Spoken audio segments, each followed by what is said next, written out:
И сега лице в лице с Десислава Атанасова. Първо започваме с дамата. Бивш министър на здравеопазването, професор Генчо Начев, директор, началник на болница Света Екатерина, и с Цветан Райчинов, също доктор, председател на управителен съвет на Българския лекарски съюз. Здравейте и добре дошли. Но първо искам да попитам госпожа Атанасова. Сега депутат от ГЕРБ. Сега депутат от ГЕРБ в 42-то Народно събрание. Идва от парламентарна група, нали? На ГЕРБ. Точно така, да. Какво се случи?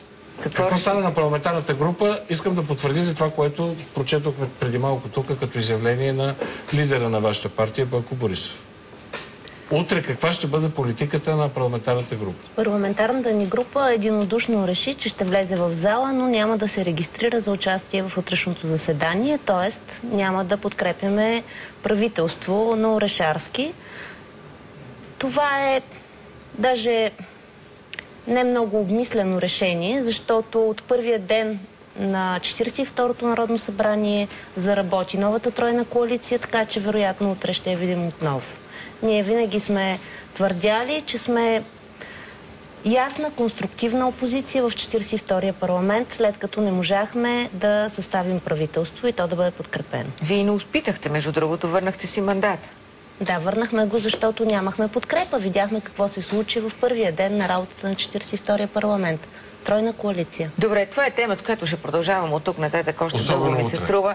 Но понеже сме ви поканили по темата здраве, буквално по темата здраве, някакви стъпки са начертани тук сега от новата бъдеща министърка. Кажете, едно нещо мен ме впечатли и кажете това дали е възможно. Да отпаднат лимитите във всичките им форми. Аз не знам страна в света, в която лимита за здравеопазване да е безкраен. Възможно ли е? Това ето да почнем от действащ директор на болница, която приема стотици. Което има лимити. Имате ли лимити? Да, има лимити, които до сега са относителни. За да се върнем на въпроса, първо Националната здравноосигурителна каса има закон за бюджета, той се приема от парламента и трябва да се изпълнява. Разбира се, всички в болниците искаме да отпаднат лимитите, що се касае до болничната помощ. Но когато едни пари са ограничени, те са определена сума, трябва много точно да се контролира тяхното изразходване. И ако касата няма тази възможност по електронен път, в реално време, да следи и да контролира това нещо, значи не може да няма лимити. Но лично аз съм за това да няма лимити, там където отива пациента, да се отива с парите, и мисля, че така беше и замислено. Така че, защо казвам, че са относителни тези лимити? Защото след като се провери и се види, че тази надхвърлена сума, в момента е така, че тази надхвърлена сума е обоснована, защото зад нея стоят прегледани пациенти, тези пари се заплащат. Обаче касата, доколкото ми е известно, е абсолютно изтърбушена. Просто изтърбушена. Може да се окаже, че няма нищо. Кажете, ако и тя ще каже, но кажете и от дали изтърбушена, дали парите там ще бъдат достатъчни до края на година. Чувала съм от хора, които доста разбират от тези, защото тя е буквално пред фалит. Уверенията, които имаме ние от управителя на Националната здравноосигурителна каса, включително и миналата седмица пред Народното събрание, когато беше изслушването по темата здравеопазване, е, че касата е финансово стабилна. Но всички ние си даваме сметка, че няма начин да няма лимитиране, тъй като е ясен закона за бюджета на здравната каса и той се гласува от Народното събрание още в началото на 2013 година. Тоест, ясни са процента здравни осигуровки, които се събират от Националната агенция по приходите, и тя е 8%. Ясни са и платците на тези здравни осигуровки, или по-точно числото на тези, които не плащат. Тоест, без лимитно здравеопазване няма как да съществува. Затова и аз бих посъветвала госпожа Андреева да не бърза толкова смело с такива послания и към пациентите, и към директорите на болниците, и към цялото съсловие, защото е опасно. Това е просто неизпълнимо. Само да кажа, че малко е вероятно. И познавате ли доктор Андреева също така? Да, познавам доктор Андреева. Разбира се, познаваме от 2-3 срещи. Няма как да бъда конкретен, да кажа какъв е нейният капацитет, възможности. Предстои, ако утре бъде одобрена, да разберем. Така че няма как да коментирам в момента нейните качества. Но относно касата, би било невъзможно, или поне би трябвало да бъде невъзможно, тя да е изтърбушена, както се изразихте, тъй като там постъпленията постъпват ежемесечно през Министерство на финансите и през НОИ, така че няма как предварително да се изхарчени парите. Може би има някакъв преразход. За такъв поне чухме за онколекарствата. Чувам, че в момента няма лекарства за хора с онкозаболявания, за тумор в мозъка и така нататък. Мисля, че там имат че нещата и изобщо други не са лесни. причини, по-скоро организационни, отколкото парите. По-скоро организационни. По-лошо е, разбира се. И това е едно от допълнителните неща, за да имаме ние искането за освобождаването на доктор Цеков. Той абсолютно не беше разчел онколекарствата. Едно от нещата, заради които искаме да бъде освободен. Третия приоритет... Много държа да кажа за лимитите. Добре, кажете. Лимити, като дума, като понятие, да, в здравеопазването това просто няма как да съществува и трябва да изчезне. Категорично. Не може без никакъв вид регулация. Регулация трябва да има, но не може да има и това, което беше направено като опит в началото на годината. Лимит даже по диагноза. Толкова болни по това заболяване ще приеме болницата и нито един повече, което беше абсурд. И предпоследния... Така че лимит като лимит и като понятие, лимит здравеопазването, ако вие сте болен и влезете утре в някаква болница, ще приемете ли, че тя има лимит? Или ще искате да бъдете лекувани? Няма да приема, особено ако съм извън лимита. Така че не може да се откаже лечение. Регулация, но гъвкава регулация може да има и ние нееднократно сме го предлагали. Първото, което и трябва да знаем, че какво значи не може да има пари? И сега няма особено много пари в здравеопазването. Има законов ред. И той е актуализация на бюджета на Касата. И той не е прецедент. Това се е случвало вече 2 години. Просто се добавят пари. В Германия 13 милиарда налива държавата в касите на края на годината. А как откъде? От бюджета на държавата, от преразпределение. Нали знаете колко... Значи трябва да се актуализира и бюджет. Колко лева на човек от държавата в момента има за здравеопазване? 360 лева, 180 евро. Най-ниското в Европа. Спрямо 3500 в Германия, спрямо 500 в Румъния, съседната, която е малко преди нас. Защото и доходите са ни много ниски, професоре.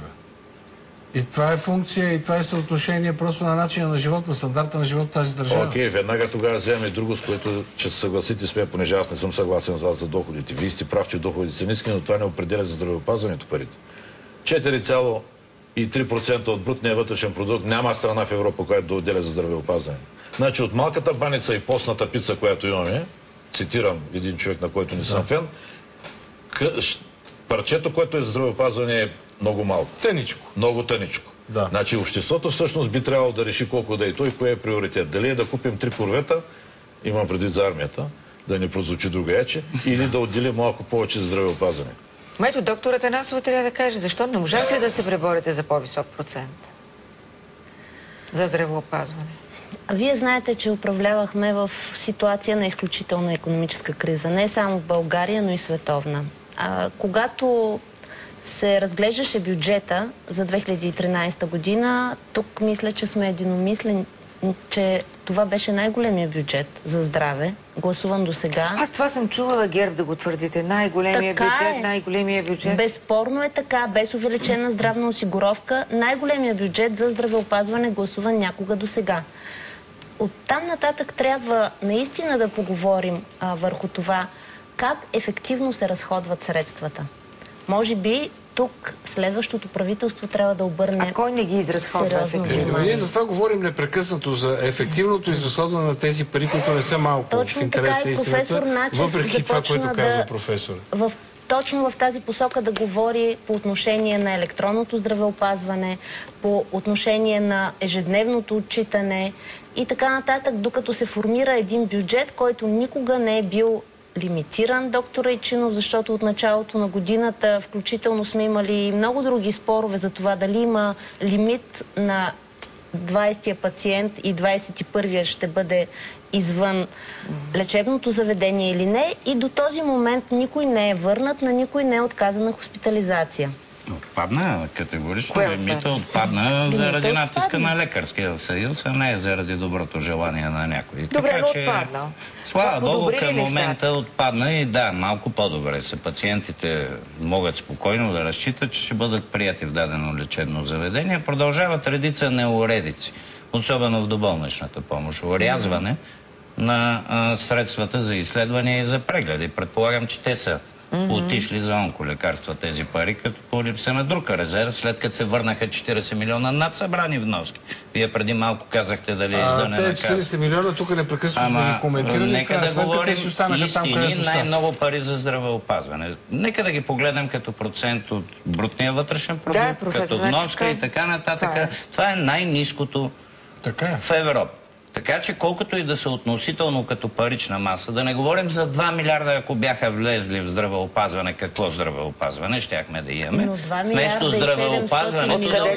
Вместо здравеопазването да помага на държавата. 2 милиарда и нещо, да, това са законово събраните пари, те не са дадени. Които Дянков прибрали за тях. Дянков ги прибра и лъже, че дава повече пари. Той дава това, което се събира от нашите вноски, и това, което трябва да плати държавата. 1 лев отгоре не е дал. Дайте да говорим истини. Къде са тия пари в повече? А сега на къде, професор Начев? А като изключим, както се казва, малкото пари за здравеопазване, дали относително или в абсолютни стойности, кой е другия проблем на здравеопазване? Другия проблем е разточителното възникване на болници. Говорим от много години за национална здравна карта, т.е. да се създаде една здравна карта въз основа на здравния профил на населението в всяка една област, във всяко едно населено място, за да се разбере каква е реалната нужда от здравна помощ във всяка една специалност, във всяка една област от медицината. Все още нямаме такова нещо. Беше подготвено, трябваше да влезе. Не знам защо не се случи. Без това нещо няма да можем ефективно да изразходваме публичните средства. Ние говорим за публичните средства в момента. Ние говорим за кешови плащания. Нека да има болници, които работят на кешовия пазар. Това няма нищо лошо. Въпрос на предлагане, въпрос на търсене. Но когато една страна с 7 милиона и половина население има над 300 болници и непрекъснато изникват нови, нали се сещате, че няма как ефективно да се изразходват парите, защото пациентът отива в една болница, която не може да му помогне, но тя взема за него парите от касата. След това той се изпраща във втора болница, която му помага частично, но и тя прибира парите от касата. И след това тя вече в трета болница... Това практика ли е? Аз мисля, че е практика, да. Разбира се. Разбира се, че е практика. И именно за това... Съзнателно? Или несъзнателно? Не, просто не могат да излекуват човека, най-вероятно. 2009 година Министерството на здравеопазването създаде, ноември месец създаде една програма за преструктуриране на болниците. Въз основа на един много подробен анализ с помощта на научните дружества, всички, хирургия, кардиология и прочее. Въз основа на това във всяка болница каква апаратура има и какви професионалисти, защото тя да може да има страшна апаратура, ама няма кой да работи на нея. Да. Беше преценено къде какво може да работи. В тази болница Хикс може да работи акушеро-гинекологичното отделение, защото наистина е на ниво, може да работи вътрешни болести, защото е на ниво. Другите не трябва да работят, защото нямат кадри или не са екипирани като хората. Това нещо беше много положително, но със съжаление не се продължи по него. Аз мисля, че трябва да се върнем на въпроса за националната здравна карта, която беше... Аз просто се очудвам, че не е приета до сега в Министерския съвет, след като беше одобрена от всички. Имаше една много обширна комисия с представители от различни специалности, от различни гилдии и тя беше за тази карта. И не мога да си обясня защо още я няма. Явно сигурно тя плаши много хора, защото според нея някои болници няма да могат да изпълняват функциите, които изпълняват в момента. Защото тя ще каже, тук са необходими 2 болници и 5-те, които съществуват, трябва да се борят кои ще са тези 2. Трябва да се борят с каква дейност са имали, какви кадри имат, каква апаратура имат, каква смъртност и какви резултати т.е. имат и така нататък. Има 7-8 критерия, по които съвсем обективно може да се определи кой ще ползва публичните средства. Пак говоря, в момента ние обсъждаме публичните средства за здравеопазване. Не говорим за кешовия пазар.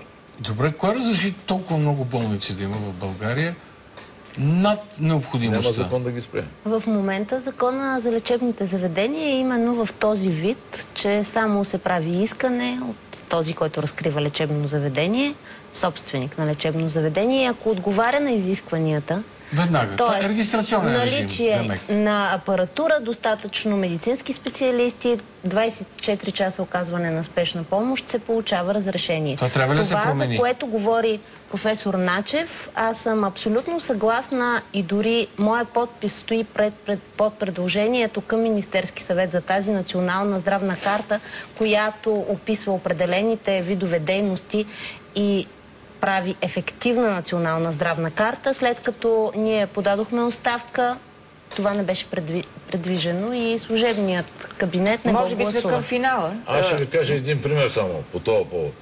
Имате 200 милиона евро в джоба си, искате в Париж да отворите детска болница. Те ви казват, господа, нямате квота, не може. Виж, в Лил има нужда. Може да отидете там да отворите детска болница. Това трябва да стане в България. Ние хем нямаме пари, хем сме ужасно разточителни в начина да ги харчим. Има нещо по-различно, според мен, много по-важно и на първо място трябва да бъде електронната здравна карта индивидуална на всеки един от нас.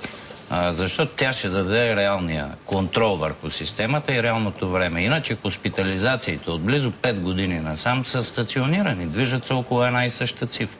Нито населението, напротив, то намалява, нито болниците са никакъв проблем. Проблем е конкуренцията между болниците, да, но това е техен проблем, не е на пациента. Добре, понеже имаме още 2-3 минути. Вече имаме обаче електронно пациентско досие, което се поддържа от Националната здравноосигурителна каса. Факт е, то вече се поддържа. Всеки един от нас, здравноосигурен гражданин, може да го провери. Така ли? Да, така. И няма ключ към него, няма я картата. Но това е стъпка в добрата посока. Съгласен съм изцяло, да, това трябваше да стане. Обаче искам но да ви без кажа... картата ние не можем да влезем и нищо няма да се промени. Да ви кажа с едно изречение да коментирате две неща. Първото е това заседание на Временната правна комисия, където се ускорява 4-те законопроекта за промени в наказателния кодекс за защита на служителите в сферата на здравеопазването. Нещо, което е много актуално. И второто, партия Атака съвсем преди малко е внесла проект за промени в Закона за здравето, с които предлагат да отпадне забраната за тютюнопушене в закрити помещения. Ето, това са двете неща, които според едно-две изречения искам да коментирате. Може би за защитата на специалистите, работещи, медицинските специалисти, работещи в спешна помощ. Всички сме на едно мнение. Радостното, че всички парламентарни групи сме на едно мнение и всички сме внесли законопроекти и подкрепихме тази кауза на всички парламентарни групи да защитим българските лекари. По отношение на втория законопроект за тютюнопушенето, мисля, че вече дори в това студио аз съм го коментирала. Моето лично мнение, а и на парламентарната ни група е, че ние няма да подкрепим отпадане на забраната за тютюнопушене. Добре, кажете, защото сме на финал. Ако искате, коментирайте това, ако искате, поставете една тема, за която трябва да се захване следващия министър. Важно. Следващия министър има с много теми да се захваща. А по ваш съвет първото? Но по мой съвет мисля, че този закон, който е приет за тютюнопушенето, е рестриктивен към известна част от населението и би трябвало да се върне старото положение, което беше, там, където има обособение. С клетки. Да, с клетки. Дори да са с клетки, да. Защото съгласете се в 1 часа през нощта, когато отидете в един бар и пиете хубаво виски, искате да запалите една пура, не може, защото закона го забранява. Който иска здравословен живот, да не идва в този бар в 1 часа, да отида сутринта. Този, който не се пуши, да ходи в този, който не се пуши. Доктор, относно закона, наистина така удовлетворен съм и определено се радвам за това, че така светкавично реагира парламента като цяло. Наистина всички парламентарни групи подкрепиха без въздържали се, без против. И в четвъртък закона влиза в зала. Да си пазим лекарите. Нека с това да приключим. Да си пазим много лекарите и без това си тръгват в чужбина. Ще се въздържа. Вижте, зависимо от институция. Аз не съм. Да, вие сте. Благодаря ви за този разговор.